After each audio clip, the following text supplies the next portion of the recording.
You're a legend in Slovenia and all over the world. No, it's true. I want to know if when you were a little boy, did you imagine yourself becoming one of the most popular techno artists in the history of electronic dance music?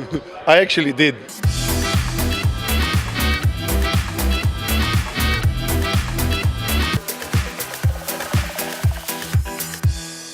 You know, everybody is actually counting your flight kilometers. I actually forgot, but it probably like twice to the moon, or at least once to the moon and back. Really? Yeah. So I do around 200 to 250 flights per year. How was this adventure start for you? I mean, okay, we had the inception. You wanted to become one of the best DJs in the world, but how was the road?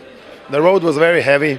I left school when I was 17 years old to commit to be a DJ, so I had to go to the studio. So a lot of times actually I was working all day and I slept in the studio, next day work again, you know. So it was hard road. I didn't go to holidays for 7-8 years. You know, I'm from Slovenia, we're all from Balkan, you know. Yeah. It's harder, way harder. A lot of countries are looking at us for the like third grade countries, and this is why it's even harder for us, I would say. Why I'm saying that is because I released like 30 records and still didn't get loads of bookings around the world. And there were the DJs which were way worse in playing than me. They were from Italy, and they had like, well, it's not from Italy, from Spain or from Germany. Western part of Yeah, Europe, I mean, and they get a lot of DJ gigs, and I didn't. But luckily, I met at that time DJ Rush and Tina, my agents and a good friend of mine, and they helped me with my career, and then it just exploded. And you are now helping other artists that are at the beginning of their road. Yes, always. We actually started 1605, my record label, to promote artists from this area. In my radio show, Behind the Iron Curtain, I have this Eastern track that I'm presenting. It's not Eastern, but like, you know, Eastern Bloc. Yeah. And I'm presenting tracks from Balkans and area. I'm trying to help. Have you met any Romanian DJ or producer or artist from this area of electronic music? Oh my God, that no. If you would have to recommend us 3 artists from Slovenia that we haven't heard of. Grammatic is really big. It's not electronic. I mean, electronic is, I don't know, hip hop, the down tempo, dubstep, blah blah blah. Mike Vale, and let's say ENF. Yeah. Those 3 artists are really good. If you would have to give an advice to somebody that's at the beginning of their career, how would that sound? Be patient. I mean, it takes a long time. Maybe you're that lucky guy that makes one record, it becomes really big, and suddenly you're a star.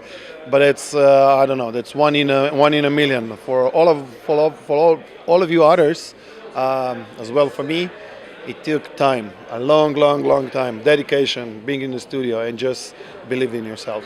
Social media, internet, eating a lot of time, or it's a pleasure to spend time with your online fans or friends? I'm actually addicted to internet. It's kind of funny, you know, when you're traveling, when I'm traveling around the world, so I keep in contact with friends of mine, and somehow I feel less alone, because this job, believe it or not, you feel alone. Most of the time you feel alone, except you go on a stage and you play, you get this amazing energy from the crowd, but you know, the second you stop, I go to a hotel and I feel alone.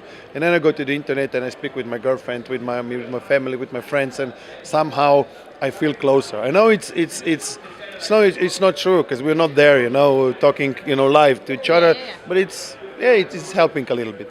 Facebook, Instagram, or Twitter? Facebook. For me, it's Facebook. I actually hate doing pictures, but my office is making me do it because they're saying, yeah, you need to have a contact. I'm still old school, and I would like to keep my private life as private as possible, but it's impossible in these days. Do you manage on your own your social media accounts? No, I don't. How many people are doing this for you? There's a group of 6 of us, so sometimes I do it myself, then sometimes Damian is doing the tour manager, sometimes Christian, sometimes Vasya, Ina, there's a lot of us. And everybody's saying, yeah, you have such an interesting life, but for me, when I see it, nothing is interesting, because it's the same. Plane, hotel, club, and again, and again, and again, and again, and again. And even if you do the most amazing thing in the world, which probably is what I'm doing, DJing, it still gets, you know, like, why? another picture of a club, another picture of a plane, another picture of a lounge, another picture of the food. It's just, we DJs are doing the same pictures. It's like we're living the same life. It's just difference who has a better hotel and who has a better dinner. That's it. It's like a job, actually. It is a job. It is a job, but you know what? That's a big difference. When I finish my job, I finish with a smile. If you would have to describe UMEK in 2017 through a hashtag, Hashtag. only one word, hashtag what? Oh my God.